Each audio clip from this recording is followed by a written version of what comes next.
இப்போ பார்த்தீங்கன்னா நம்ம தம்பி வந்து எவ்வளோ வேலைக்கு போயிட்டு செட் ஆகல வீட்டில் உட்காந்துருந்தான். சரி 2 மாடாவது வளடா அப்படின்னு சொல்லி மாட்டு பண்ணைக்கு நம்ம கூட்டு வந்திருக்கிறோம். அந்த இடத்துல நாம சினிமாட்டிக்ல வீடியோ எடுத்திருக்கோம். பாருங்க, நல்லா இருக்கும். இதே மாதிரி வீடியோக்கு மறக்காம ஐடியா ஃபாலோ பண்ணிக்கோங்க.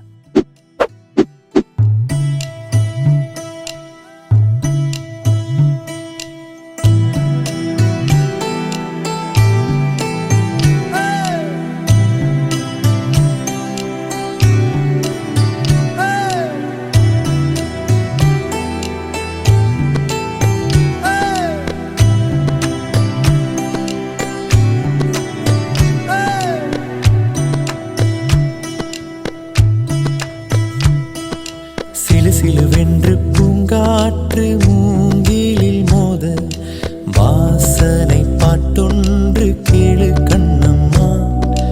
அலை அலையாக